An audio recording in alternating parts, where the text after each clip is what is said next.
Well, greetings, Mr. Kolazar's class. Video 6, we're going to start looking at things that affect, or factors that affect equilibrium. Now, equilibrium, as we're going, changes made to a system that shifts our equilibrium to a new position. This is going to be known as Lechatellier's principle, named after Lechatelier. And what he was saying is, if stress is applied to a system in equilibrium, the system shifts in the direction that relieves the stress. And what we're going to say is, our reaction can go either forward or backwards until our equilibrium is established, so we have some products and some reactants. And what we're going to be able to do is either shift it to the left or to the right, depending on if we want more reactants to be made or more products to be made by this stress.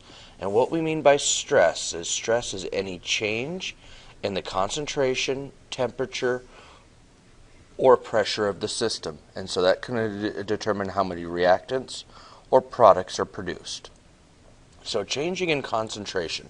If we increase concentration, it shifts away from the equilibrium of the stress. So an example is if we add hydrogen gas to our equation, N2 plus H2 produces NH3. If we add more hydrogen here, it's going to shift away from this side, and it's going to make more of the reaction move to NH3. So we're shifting away from this side. So more equilibrium, more production of the NH3. Or just the opposite. If we reduce concentration, so if we move down, so an example here, if we take away ammonia gas, so we have less ammonia gas. If we take away ammonia gas, it's going to shift in the direction of less stress. So by removing it, it's going to pull it towards that side of the reaction. So adding one side, it's going to push the opposite way. If you take away, it's going to push in the direction, and we're going to produce more product. So what we're looking at is equilibrium is shifting of how much reactant versus product we have. Make sure you change this to temperature. So change.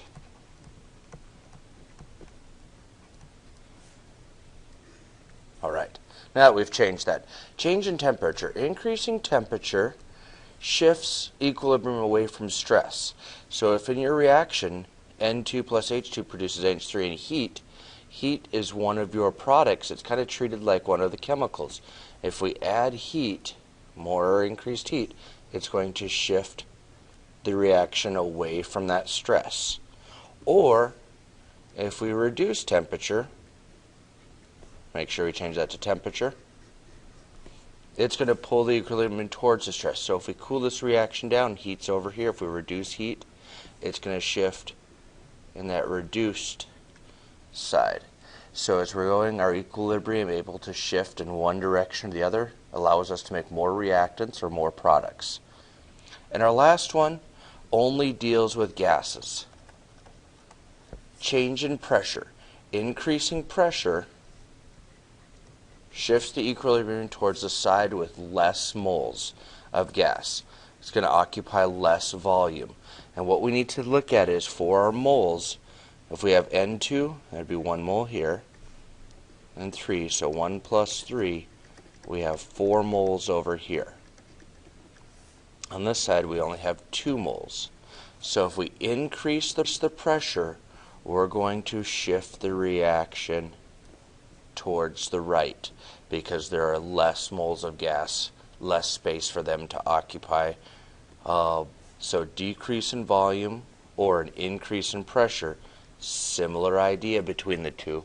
It's going to shift to the side that has less moles.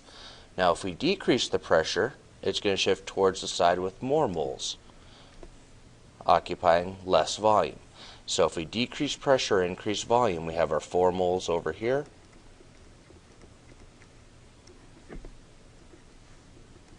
We have 2 moles over here. So if we decrease the pressure, it's going to go to the side that has more moles. And so now when we shift our equilibrium, it's going to go towards the side that has the more moles. Now this is the way that we can look at changing the amount of reactants and products produced during equilibrium reactions.